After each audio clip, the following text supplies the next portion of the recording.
ఒడిదుడుకులకు లోబడి ఉంటుంది. ఇన్వెస్ట్ చేసే ముందు అందుకు సంబంధించిన వివరాలను క్షుణ్ణంగా తెలుసుకున్నాకే పెట్టుబడులు పెట్టండి. ఈ కార్యక్రమం నిపుణులు, అనుభవజ్ఞుల సూచనలు, సలహాల మేరకు మాత్రమే నడుస్తుంది. మీ పెట్టుబడులకు ఏబిఎన్ ఆంధ్రజ్యోతి ఎటువంటి బాధ్యత వహించదు.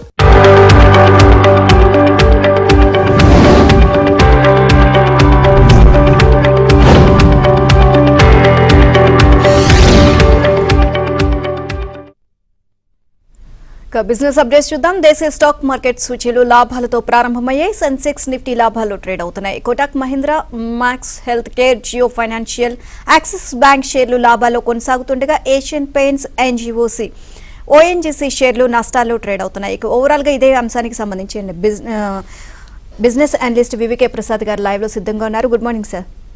గుడ్ మార్నింగ్ సార్, ఇన్వెస్టర్లు పోర్ట్ఫోలియోలతో లాభాలు సంపాదించాలంటే ఆ పోర్ట్ఫోలియోల స్కోరు ఎప్పుడు బాగుండాలి అని మీరు చెప్తూ ఉంటారు. సో మరి ఆ విషయం గురించి కొద్దిగా అంటే ఇంకా డీప్ గా ఇన్వెస్టర్ల కోసం తెలియజేయండి సార్. ఎప్పుడు కూడా పోర్ట్ఫోలియో స్కోర్ అంటే అర్థం ఏంటంటే అదేదో అర్థం కాని ఫ్రెంచి లాటిన్ కాదు. ఒక్కటే గమనించాలి, ఎవరైనా సరే మన పోర్ట్ఫోలియోలో కంపెనీలన్నీ బాగుంటే మేము చెప్పే స్కోర్ బాగుంటుంది. అంటే మీకున్న కంపెనీల లాభాలు పెరుగుతుంటే స్కోర్ బాగుంటుంది. ఆ స్కోర్ కనుక రెగ్యులర్ గా 1-2 సార్లు తప్పినా మిగతా సార్లు కనుక జాగ్రత్తగా మెయింటైన్ చేసుకుంటే మీకు లాంగ్ టర్మ్ లో లాభాలు రాకుండా అవటం ఎవరి వల్ల కాదు. దానికి సాక్ష్యాలు పూర్తిగా చూపించడానికి వీలుగా నేను ఏం చేస్తానంటే ఒక 2-3 దాదాపు ఎగ్జాంపుల్స్ లాగా, ఇదేమి అంత గ్యారంటీ అని కాదు.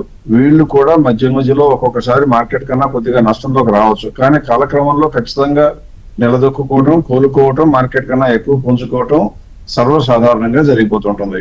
అందువల్ల ఈ స్కోర్ ఎలా మెయింటైన్ చేయాలంటే ఎక్కువ మంది ఏమనుకుంటారంటే ఒక్కసారి మార్చుకుంటే సరిపోతుందేమో, ఇవాళ స్కోర్ బాగా పెంచుకుని ఇక అదే పట్టు కూర్చుందాం అనుకుంటారు. అలా ఉండకూడదు. ఎందుకు అంటే కంపెనీలు రాబోయే రోజుల్లో రిజల్ట్స్ డిక్లేర్ చేస్తూ ఉంటాయి, లేదా ఒక కంపెనీ రేటు మనం అనుకున్నంత వరకు పెరిగి వస్తుంది. అప్పుడు అమ్మకుండా, లేదా పెర్ఫార్మెన్స్ బాగాలేకపోయినా కూడా అమ్మకుండా పట్టు కూర్చుంటే మేము దీవించడానికి, మీకు వరించడానికి లాభం, అదృష్టం ఎప్పుడు వెయిట్ చేయదు.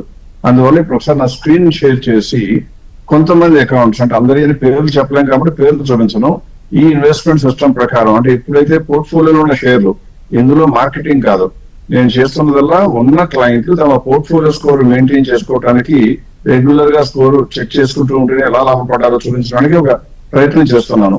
ఇప్పుడు స్క్రీన్ మీద చూస్తే ఒక క్లయింట్ అది దాదాపుగా జనవరి 2023 నుంచి దాదాపుగా జూన్ 25 వరకు, అంటే దాదాపుగా 2.5 years పాటు ఆయన ఏం చేశారంటే కేవలం మంచి కంపెనీలనే ఉంచుకోవటం, ఓవర్ ప్రైస్ కానీ ఫెయిర్ ప్రైస్ కానీ వస్తే కంపెనీలు అమ్మేయటం, అలా చేసుకోవటంతో మీరు స్క్రీన్ మీద ఉన్న స్కోరే చూస్తుంటే ఆయన అన్ని ఆర్డర్లు మీరు చెప్పిన ప్రతిదీ కూడా అడ్వైస్ చెప్పిన కూడా ఫాలో అవుతూ ఉన్నారు. చూస్తే ఇప్పుడున్న ఒకసారి 77% ఉందనుకోండి, వెంటనే అందులో ఓవర్ ప్రైస్ షేర్ ఉంటే అమ్మమని చెప్తాం కాబట్టి మళ్ళీ నెక్స్ట్ టైం పెరిగిపోతుంది. అలా యావరేజ్ గా చూస్తే ఎన్నిసార్లు చూసినా కూడా 93 కన్నా ఎక్కువ ఉంది. 93 అనేది చాలా ఇంపార్టెంట్. ఎందుకంటే 93 కన్నా కనుక మీకు ఎక్కువ ఉందంటే 100కి 100 మీకు బోలెడంత లాభాలు వస్తానే ఉంటాయని. ఈ క్లయింట్ విషయంలో చూస్తే ఆయన ఉన్నటువంటి సమయాలు 2.5 years లో ఇండెక్స్ 15% పెరిగితే ఆయన పోర్ట్ఫోలియో 36.97% పెరిగింది. అందరికీ అలా వస్తుందని కాదు. ఇప్పుడు ఇంకొక క్లయింట్ కూడా అదే సమయంలో చూస్తే ఆయన కూడా మొత్తం ఎగ్జిక్యూట్ చేశారు, ఆయన కూడా దాదాపుగా పోర్ట్ఫోలియో ఎప్పుడు మంచి స్కోర్ లోనే ఉంది. ఎప్పుడన్నా ఒకసారి తగ్గింది అంటే ఆ రోజు నాటికి ఆ ఏదన్నా కంపెనీ రిజల్ట్స్ డిక్లేర్ చేసి బాగాలేకని చెప్పిన తర్వాత మనం చెప్పడం, వాళ్ళు అమ్ముకోవడానికి కొద్దిగా ఆలస్యం అయితే తప్పితే ఆ స్కోర్ కూడా నెక్స్ట్ డేకి మళ్ళీ ఆటోమేటిక్ గా పుంజుకుంటుంది. ఆయన చూసినా కూడా 4.84% ఎక్కువ సంపాదించగలిగారు ఇండెక్స్ కన్నా. ఇంకొక 3వ కేసు చూస్తే ఈయన కూడా ఎప్పుడు మెయింటైన్ చేస్తూ వచ్చారు. ఎప్పుడన్నా బద్దకించి మనం చెప్పిన అడ్వైజ్ పెరిగిపోయింది బాబు అమ్మనంటే ఆపకుండా ఉంటే స్కోర్ పడిపోతుంది. అలా కొన్ని రోజులు అయిపోయినాక తెలుసుకుని చేస్తారు కాబట్టి వాళ్ళు బాగానే ఉంటారు. ఈయన కూడా 14.9. అంటే ఇన్వెస్టర్ ఇక్కడి నుంచి అర్థం చేసుకోవాల్సింది వివేకం మీద పెద్ద దిగులోంచి దిగొచ్చినటువంటి గొప్ప సంస్థను కాదు. ఎవరైనా సరే వాళ్ళు తమ పోర్ట్ఫోలియోలో ఉన్న షేర్లు కనుక భద్రంగా దాచుకుంటే స్కోర్ ఎక్కువ ఉంటుంది. స్కోర్ ఎక్కువ ఉంటే ఇండెక్స్ కన్నా లాభాలు రావడం మీకు ఆటోమేటిక్ గా వస్తుంది. మీరు వాళ్ళ మాట వీళ్ళ మాట ఎవరి మాట వినవలసిన అవసరం కూడా ఉండదు. రైట్ సార్, కాలర్ రెడీగా ఉన్నారు కృష్ణారెడ్డి గారు. So good morning sir. నమస్తే అమ్మా. నమస్తే సార్. నేను 238లో సీక్వెన్స్ సైన్స్ కొన్నాను సార్. అది మంచిదా కాదా సార్? ఇప్పుడు రిజల్ట్స్ కూడా వచ్చినాయండి లాస్ట్ వీక్ ఎండింగ్ లోనే. రిజల్ట్స్ బాగున్నాయి కదా, బ్రహ్మాండంగా ఉన్నాయి. ఏమాత్రం భయపడవలసిన అవసరం లేదు. ఇప్పుడు మీరు కొనుక్కున్న తర్వాత అమ్మాలనే ఆలోచన కూడా చేయక్కర్లేదు. ఇందులో ఉన్న ఒకే ఒక్క సింపుల్ కొద్దిగా చిన్న నెగిటివ్ ఏంటంటే మార్కెట్ క్యాప్ మరీ ఎక్కువ కాదు, 5,800 కోట్లు. ప్రమోటర్లు 52% హోల్డ్ చేశారు. మ్యూచువల్ ఫండ్స్ కూడా 10% ఉన్నాయి. మనము ఫండ్ మేనేజర్లు రీసెర్చ్ చేసే వాళ్ళు ఎవరైనా సరే మ్యూచువల్ ఫండ్స్ తో పాటే కొంటా ఉంటారు. మ్యూచువల్ ఫండ్స్ కూడా అలాగే రీసెర్చ్ చేస్తూ ఉంటాయి. అంతమంది 10% ఈక్విటీ కొన్నారంటే కంపెనీ మంచిదని. రిజల్ట్స్ కూడా చూస్తే చూడండి, ఒకప్పుడు నెగిటివ్ లో ఉన్న మార్జిన్ కంటిన్యూస్ గా పెరుగుతూ వచ్చి ఇప్పుడు 3.26% వచ్చింది. సేల్స్ కూడా చూస్తే 1,175 కోట్లతో స్టార్ట్ అయ్యి ఇప్పుడు 1,685 కోట్లు. అంటే ఒక రకంగా ఏ కంపెనీకైనా మనం కోరుకునేటువంటి లక్షణాలన్నీ ఈ కంపెనీలో ఉన్నాయి. అందుకే fair price 352. So don't even cell, don't even be afraid. Right sir, మీరు ఫ్రీగా ఇస్తున్న ఈ పోర్ట్ఫోలియో స్కోర్ సర్వీస్ లో ఏ అంశాలు ఉంటాయి? అంటే వాటిని ఇన్వెస్టర్లు ఏ విధంగా అర్థం చేసుకోవాలి, ఏ మార్పులు చేయాలి అంటారు? ఖచ్చితంగా ఇప్పుడు ఇందులో చాలా మంచి ప్రశ్న ఏంటంటే, చాలా మందికి ఆ పోర్ట్ఫోలియో స్కోర్ అని మేము ఒకసారి అంటాం, ఒకసారి స్పాట్ స్కోర్ అంటాం. అంటే స్ట్రెంగ్త్, వీక్నెస్, ఆపర్చునిటీ, థ్రెట్స్ అని స్కోర్ అని చెప్తా ఉంటాం. అందులో అందరికీ కూడా అర్థం చేసుకోవాల్సింటే 4 ప్రధాన అంశాలు ఉంటాయి. అందులో ఏం చెప్తామంటే, మీకున్నటువంటి 10 షేర్లైనా, 50 షేర్లైనా, 100 అయినా, 700 షేర్లు ఉన్నా ప్రతి షేర్ కి ఒక్కొక్క లైన్ ఐటమ్ లో రాసి ఆ కంపెనీ మంచిదైతే హోల్డ్ అని, ఒకవేళ కొద్దిగా అంత మంచిది కాదు అనుకుంటేనేమో స్విచ్ అని, ఒకవేళ బ్యాడ్ అయినా లేక ఓవర్ ప్రైస్ అయిపోయినా సెల్ అని రాయడంతో ఏ కంపెనీని మీరు వెంటనే ఏం చేయాలో యాక్షనబుల్ పాయింట్స్ తెలిసిపోతాయి. అలా చూపించడానికి వీలుగా నేనేం చేస్తానంటే మీకు రిపోర్ట్ కూడా చూపిస్తాను. అన్నింటినీ మించి ఒక సారాంశంగా ఇప్పుడు మీకు స్క్రీన్ మీద చూపిస్తున్నట్లుగా ఒక పోర్ట్ఫోలియో, అది నేను కంపెనీ క్లయింట్ పేరు చెప్పలేను కాబట్టి 11 కంపెనీలు ఉన్న ఈయన పోర్ట్ఫోలియో పంపిస్తే ఆయనకి మనం చెప్పింది ఏంటంటే 6 కంపెనీలు మంచివి కాదండి, అందులో కనుక మీరు 6 అమ్మేసుకుని వాటి స్థానంలో కనుక ఇంకొక 5 కంపెనీలు 3 కంపెనీలు కొనుక్కుంటే మీ స్కోర్ ఇప్పుడు 78 ఉంది. 78 వల్ల 100కి అమాంతంగా పెరుగుతుందని చెప్పడం జరిగింది.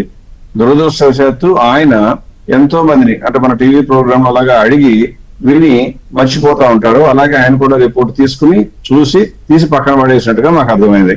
మళ్ళీ 7 నెలల తర్వాత మళ్ళీ వచ్చి మాకు అదే పోర్ట్ఫోలియో ఇచ్చి ఇప్పుడు ఇంకోసారి చెప్పండి అన్నారు. ఆయనకి ఏం జరిగిందో ఈ కాలక్రమంలో మళ్ళీ చూపించడానికి ఏం చేశామంటే ఆయన పోర్ట్ఫోలియోకి ఆయనకి ఇచ్చిన రిపోర్ట్ కూడా చూపించాం. ఆయన అడిగినంటే దాదాపుగా మార్చిలోనే ఇప్పుడు అడిగారు ఆయన. ఆ రిపోర్ట్ నాటుకున్నటువంటి దాని ప్రకారం చూస్తే కంపెనీలు ఏమేమి ఉన్నాయో చూస్తే 11 కంపెనీలు ఉంటే మీరు అందులో కనుక ఒకసారి నోటీస్ చేస్తే బ్లూ కలర్ లో 2, రెడ్ కలర్ లో 1, 3, 4, 5, 6 కంపెనీలు ఉన్నాయి. అదే ఇందాక నేను చూపించింది. 11లో 6 అమ్ముకోవాల్సినవి అని ఆయనకు అనుమానం వస్తుంది. అమ్ముకుంటే ఏం చేయాలో డబ్బులతో అంటే వెంటనే ఏం చేస్తాం, మీకు వచ్చిన డబ్బులు 6 కంపెనీలు అమ్మితే మీకు 1,16,430 రూపాయలు వచ్చింది. దాంతో దాదాపుగా 1,16,000 రూపాయలు సరిపడా ఈ 3 కంపెనీలు కొనుక్కుంటే బాగుంటుంది అని చెప్తాం అనమాట. కాబట్టి ఆయనకి తెలిసేదేంటి, పోర్ట్ఫోలియోలో ఏది వీక్ కంపెనీ తెలుస్తుంది, అమ్మాలి అని తెలుస్తుంది, అమ్మితే వచ్చే క్యాష్ తెలుస్తుంది, దాంతో కొనుక్కోవాల్సిన స్టాక్ కూడా తెలుస్తుంది. కానీ ఆయన ఆ పని చేయలేదు. కాబట్టి చివరిగా ఒక చిన్న ఎగ్జాంపుల్ కూడా ఇచ్చామన్నమాట. సార్ మీరు వచ్చినప్పుడు ఇంకేమీ చేయకపోయినా కేవలం ఆ రోజు అడిగిన ప్రకారం 6 కంపెనీలన్నీ 3 కొనుక్కుని ఆ పోర్ట్ఫోలియో ఇప్పుడు దాకా కంటిన్యూ చేస్తే ఎలా ఉండేది అని చూపించడానికి ఒక ప్రెజెంటేషన్ ఇస్తాం. ఒరిజినల్ పోర్ట్ఫోలియో 2,60,000 అయితే 2,59,000 అయితే అప్పటి నుంచి ఇప్పుడు వరకు వచ్చిందేమో 3,46,475 అంటే 87,000 ప్రాఫిట్ వచ్చింది. రీస్ట్రక్చర్డ్ పోర్ట్ఫోలియో అంటే మార్చి కనుక ఉన్నట్లయితే కొద్దిగా క్యాష్ తక్కువ ఇన్వెస్ట్ చేశాం కాబట్టి అమ్మితే వచ్చిన డబ్బులతో 258,930తో మొదలు పెట్టేవాళ్ళం. దాని మీద వచ్చిన ప్రాఫిట్ చూస్తేనేమో 1,00,000 రూపాయలు. అంటే ఏమీ చేయకపోవటం మూలంగా మీకు లాభం వచ్చిందో నష్టం వచ్చిందో పక్కన పెడితే 13,000 14,000 రూపాయలు ఎక్స్ట్రా రావాల్సింది కేవలం మీ ఇన్యాక్షన్ మూలంగా పోగొట్టుకున్నారు.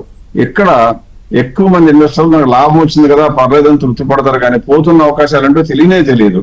ఇలా పోర్ట్ఫోలియో మార్చుకుంటే పెరుగుతాయి అని తెలిసే కన్నా డెఫినెట్ గా బాగుంటుంది. అన్నింటికన్నా ముందు మార్కెట్ పడిపోయినా మనకు గుండె జబ్బు రాదు, గుండె నొప్పి రాదు అని తెలుసుకోవాలి.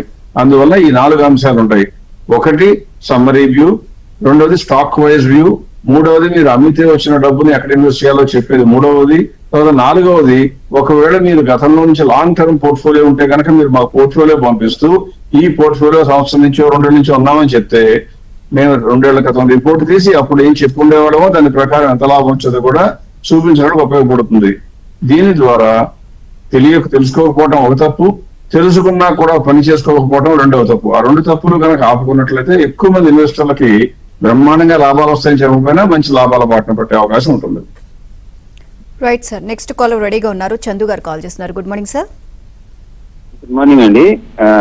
సార్ నమస్తే అండి. నాకు ఒకటి IRFC గురించి చెప్తారా? నేను 147 లో కొన్నాను, 540 క్వాంటిటీ ఉన్నాయి.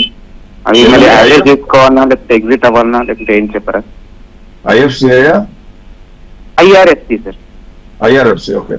ఐఆర్ఎఫ్సి అనేది రైల్వే అనే పేరు దొరికితే that's like nothing like finance, మిగతా ఫైనాన్స్ కంపెనీలతో సమానం అండి. ఈ ఫైనాన్స్ కంపెనీకి వచ్చే లాభం ఏమొస్తుంది? తక్కువ వడ్డీకి వాళ్ళకి డబ్బులు వచ్చి ఎక్కువ వడ్డీకి ఇవ్వగలిగితే వస్తుంది. రైల్వే అనేది ప్రయారిటీ సెక్టర్ కాబట్టి వీళ్ళ మార్జిన్ పర్సంటేజ్ విపరీతంగా పెరిగే అవకాశం తక్కువ. మధ్యలో ఒకసారి రైల్వే కోసం వేలాబెరి మొదలైనప్పుడు విపరీతంగా పెరిగింది తప్పితే అదర్వైజ్ అంత పెరగవలసిన సమయం కాదు అని అప్పుడు కూడా అనుకున్నాం. ఇప్పుడు ఇవాళ రోజున సెప్టెంబర్ రిజల్ట్స్ కూడా వచ్చిన తర్వాత మార్జిన్స్ లో కాంట్రాక్షన్ అంటే ఏమీ కుదింపు లేకుండా శుభ్రంగా మంచి కంపెనీగానే కనబడుతుంది. మన అంచనా ప్రకారం 157 రూపాయలు వెళ్ళాలి. సో దాని గురించి మీరు భయపడటానికి 1% కూడా అవకాశం ఉండక్కర్లేదు. ధైర్యంగా ఉంచుకోండి. 157 రూపాయలు దాటితే అప్పుడు మాత్రమే అమ్మటానికి ఆలోచన చేయండి.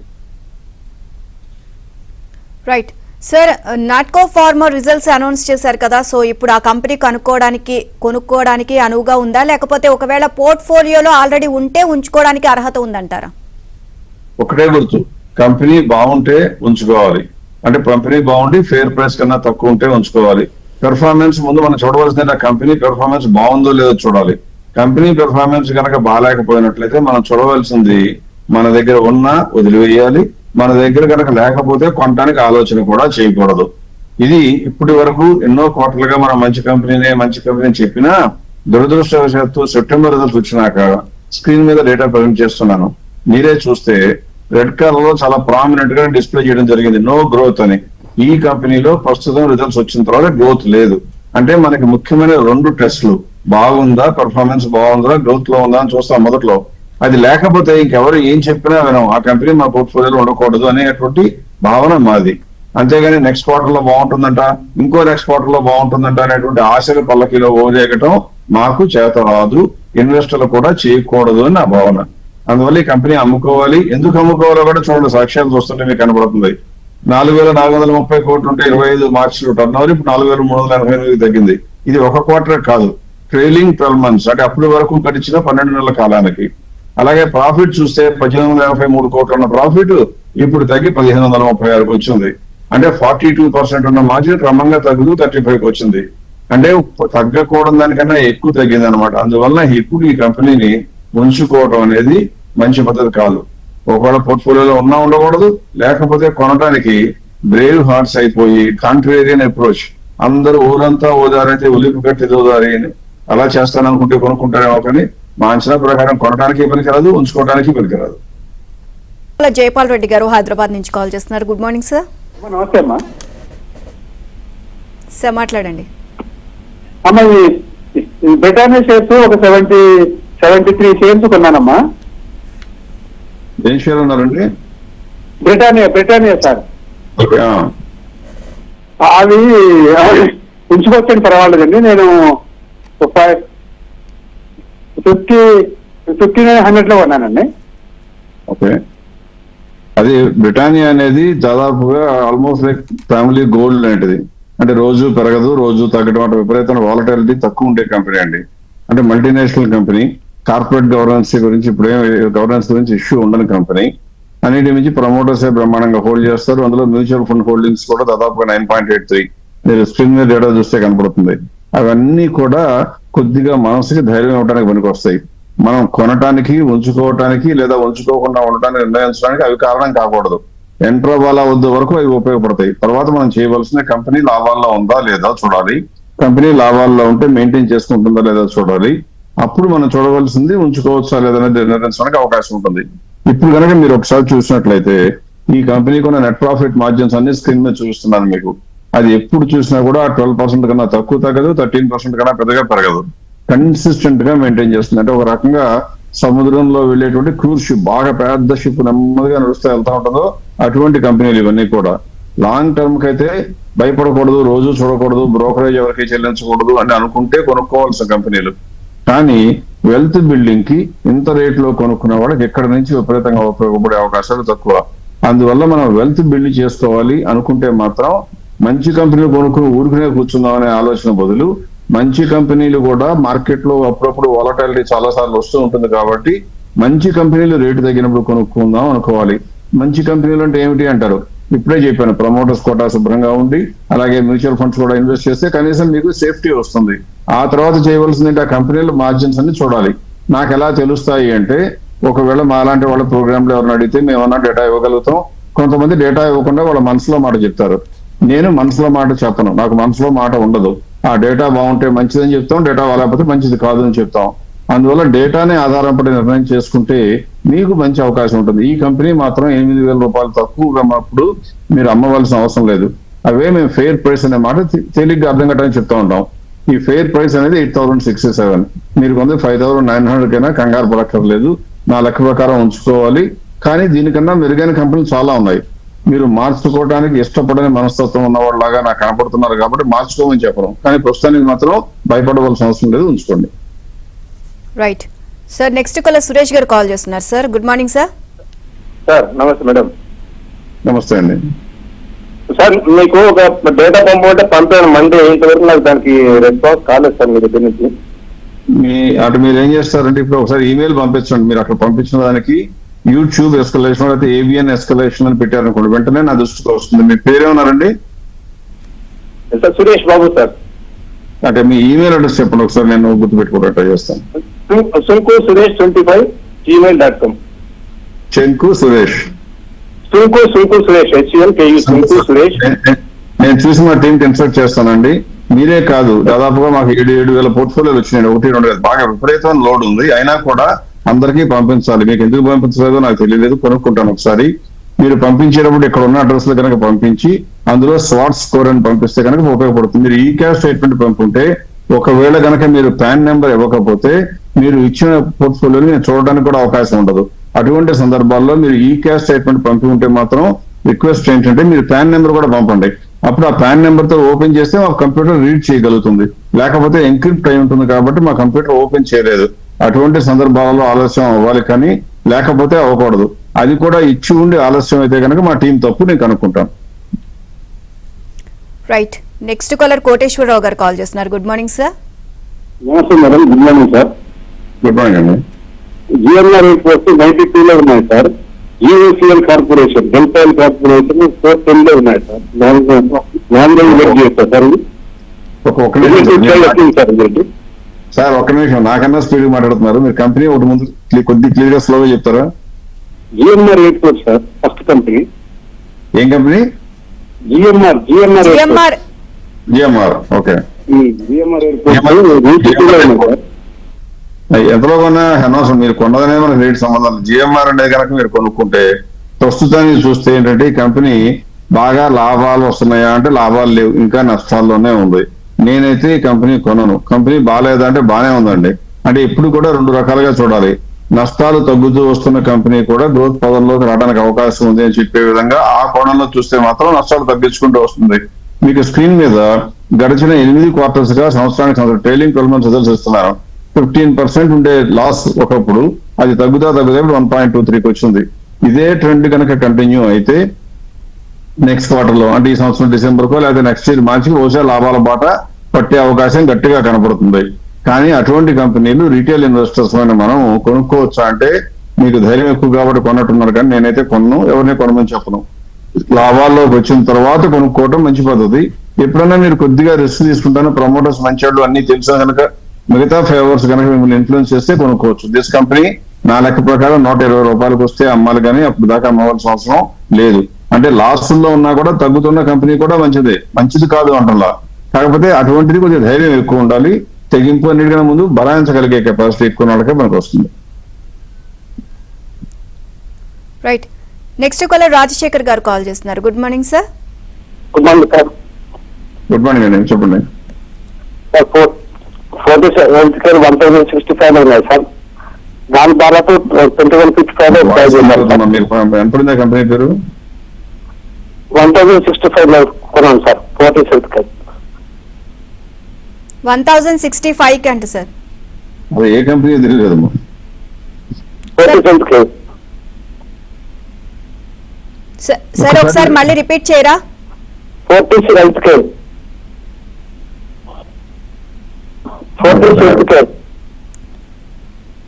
మీ వాయిస్ క్లియర్ గా లేదు సార్. సార్ కి అర్థం కావట్లేదు, నాకు అర్థం కావట్లేదు. Fortis health care madam. Health కేరా? Okay, right sir. Call cut అయింది సార్. నెక్స్ట్ కాలర్తో మాట్లాడదాం. Hello hello sir, good morning sir, చెప్పండి సార్. గుడ్ మార్నింగ్ అండి. మేడం ప్రదీప్ హాస్పిటల్ ఉందండి 131లో. షిప్పింగ్ కార్పొరేషన్ ఇండియా ఉందండి 210లో. ఇన్సూరెన్సా? ఏ కంపెనీ అన్నారండి? ప్రదీప్ హాస్పిటల్ అండి 131లో ఉన్నాయి సార్. 131 నాకు ఇంపార్టెంట్ అండి. కంపెనీ పేరు కొద్దిగా స్లోగా చెప్పండి సార్. ప్రదీప్ హాస్పిటల్. మీకు అర్థమైందమ్మా? ఆడియో బాగా వీక్ గా ఉంది. ప్రదీప్ సాఫ్ట్వేర్ అండి సార్. ప్రదీప్ హాస్పిటల్ అండి, కెమికల్. పారాదీప్ ఫాస్ఫేట్స్. ప్రదీప్ కాదండి, పారాదీప్. అది పారాదీప్ ఫాస్ఫేట్స్ మధ్యలో ఒకసారి ఆ mergers and acquisitions Mangalore refineries అని అవటం మూలంగా కొద్దిగా దెబ్బతిన్నమాట వాస్తవం అండి. అంతకు ముందు వరకు అంటే 25 మార్చ్ వరకు బ్రహ్మాండంగా ఉన్న కంపెనీ ఆ తర్వాత కాలంలో కార్పొరేట్ యాక్షన్స్ జరిగి మ్యాంగ్లూర్ రిఫైనరీస్ అన్ని కూడా డివైడ్ అయిపోయి అన్ని రకరకాలు జరిగి అందులో ఇందులో కలవడంతో కొద్దిగా దెబ్బతిన్నమాట కరెక్ట్ అదర్ ఇన్కమ్ మూలంగా. ఇప్పుడు మళ్ళీ పుంజుకోవడానికి అవకాశం బాగా కనపడుతున్న కంపెనీ. దాదాపుగా టర్న్ ఓవర్ చూస్తే అది మెర్జర్ అయిపోయిన తర్వాత పెరగటం. ఇప్పుడు మీరు చూడండి, ఇంతకు ముందు నేను చెప్పిన జిఎంఆర్ ఎయిర్పోర్ట్స్ చెప్పినట్లుగానే లాస్ట్ క్వార్టర్ లో చూస్తే ఆ మెర్జర్ టైంలో బాగా దెబ్బతిని -0.41 అంటే లాస్ డిక్లేర్ చేసిన కంపెనీ ఇప్పుడు మళ్ళీ లాభంలోకి రావడం 49.33కి వచ్చింది. ఇప్పుడు అమ్ముకోవాల్సిన అవసరం లేదు. 193 వస్తేనే అమ్మాలి, కానీ అప్పుడు లేకపోతే అమ్మక్కర్లేదు. ఇలా కార్పొరేట్ యాక్షన్ జరిగినప్పుడు మీరు ప్రధానంగా గుర్తుంచుకోవాల్సింది అంకెల ఆధారంగా, సంఖ్యల ఆధారంగా, రిజల్ట్స్ ఆధారంగా మాట్లాడే మనకి ఒక్కొక్కసారి సెట్ బ్యాక్ తప్పదు. ఎందుకు అంటే ఆ కొత్త కంపెనీ తీసుకొచ్చింది ఎటువంటి నంబర్లు తీసుకొచ్చిందో, ఎటువంటి ఫ్యాక్టరీ ప్లాంట్లు తీసుకొచ్చిందో మనకు తెలియదు. కొద్దిగా ఇంపాక్ట్ రీడ్ చేయడం కొద్దిగా టైం పట్టొచ్చు. కాబట్టి ఈ కంపెనీలో ఓపిక ఖచ్చితంగా అవసరం. అయినా కూడా ఒకవేళ 200 రూపాయల దగ్గర కనుక వస్తే మనం ప్రాఫిట్ బుక్ చేసుకున్నాం, లేదా ఉన్నదాని నుంచి బయటకు వచ్చి బయట ఉండాలి తప్పితే ఇంకా వేలాడుతూ ఇంకా బాగుంటుందని ఆశపడటానికి ప్రస్తుతానికి స్కోప్ లేదు. సో నౌ హోల్డ్, అంతేగాని కొత్తగా మాత్రం కొనవద్దు. రైట్, నెక్స్ట్ కాలర్ రవి గారు కాల్ చేస్తున్నారు. Good morning sir. అండి హలో, నమస్తే మేడం. నా దగ్గర వడా ఐడియా ఉన్నాయండి 16 రూపాయల దగ్గర. యావరేజ్ చేసుకోవచ్చా? ఏం కంపెనీ అన్నారు? వడా ఐడియా ఉందంట సార్, ఐడియా 16 దగ్గర. ఏడిఎస్ఎల్ ఉంది 310 దగ్గర. ఏడిఎస్ఎల్ అంటే మీరు పెద్ద కంపెనీలు ఏం కొంటలేదండి, చిన్నగా కొంటున్నారా? ఏదో చిన్నవి కాదండి, మనం చిన్నాళ్ళు అవ్వచ్చు, మన ఆశలు పెద్దవి ఉండాలి. ఇలాంటి చిన్న కంపెనీలు కొంటే చాలా అన్యాయం అయిపోతామండి. అంటే ఎంత అన్యాయం అయిపోతామంటే నేను చెప్పడానికి కూడా నాకు నోరు రాదు, అనకూడదు. కానీ మొత్తం డబ్బులన్నీ ఎగిరిపోవడానికి అవకాశం ఉంటే ఇట్లాంటి కంపెనీలే. చిన్న కంపెనీలు కొనుక్కుంటే దాంతోపాటు విపరీతంగా పెరుగుదాం అనుకోమాకండి. ఎప్పుడైనా కంపెనీ ప్లాన్ బాగుంటే కనుక కంపెనీ సేల్స్ ప్రాఫిట్లు ఉన్నాయో లేవో చూసుకోవాలి. కానీ ఇటువంటి కంపెనీల్లో ఎట్టి పరిస్థితుల్లో కూడా 1000 కోట్ల కన్నా తక్కువ ఉన్న కంపెనీలు రీటైల్ ఇన్వెస్టర్స్ కి మీ బంధువుల కంపెనీ అయ్యి వాళ్ళు మంచివాళ్ళు, ఆ బిజినెస్ మంచిది అన్ని తెలిస్తే కొనాలి. కానీ అదర్వైజ్ నేనైతే కొనమని చెప్పను. అందువల్ల ఇటువంటి కంపెనీ రిజల్ట్స్ నాకు కనపడుతున్నాయి. నాకు ప్రకారం 185 ఫెయిర్ వాల్యూ. కంప్యూటర్ కి తెలియదు, కొద్ది గొప్ప అమాయకంగా ఉంటుంది కాబట్టి ఏ అంకెలు పడేసినా మాకు నెంబర్ చెప్తా ఉంటుంది. బట్ అయినా కూడా మనం కొద్ది గొప్ప జాగ్రత్త ఉండవలసింది. 1000 కోట్ల కన్నా తక్కువ ఉన్న కంపెనీ రిటైల్ ఇన్వెస్టర్స్ దగ్గర ఉండకూడదు. అది నా ప్రధాన సిద్ధాంతం. అందువల్ల ఈ కంపెనీ ఒపీనియన్ చెప్పలేను. ఫెయిర్ వాల్యూ మీరు అడిగితే ఊరికి మీరు అడిగారు కాబట్టి చెప్తాను. కానీ ఈ కంపెనీలో ఎంతన్నా వాల్యూ ఉంటే మ్యూచువల్ ఫండ్స్ ఎంతన్నా ఉన్నాయి, ఒక్క పైసా కూడా ఇన్వెస్ట్మెంట్ చేయలేము మ్యూచువల్ ఫండ్స్. మీకు నాకు ఎందుకండి? ఇంతమంది మ్యూచువల్ ఫండ్ మేనేజర్లు అందరికీ వచ్చిన కంపెనీలన్నీ పెద్దవి బోలెడని ఉంటే మన దగ్గర లాభాల కోసం ఇటువంటి చిన్న కంపెనీల వెంపర్లాటం అనేది చాలా ప్రమాదం కూడింది. ఏబిఎన్ ప్రేక్షకులకి ప్రత్యక్షంగా నా రిక్వెస్ట్, దయచేసి ఇటువంటి కంపెనీలకు ఎప్పుడు దూరంగా ఉందాం. మన పోర్ట్ఫోలియో మనది, మనం జాగ్రత్తగా కాపాడుకుందాం. Right, thank you sir. ఈరోజు మార్కెట్స్ కి సంబంధించి మీ విశ్లేషణ అందించినందుకు. కివి ABN business updates. Keep watching.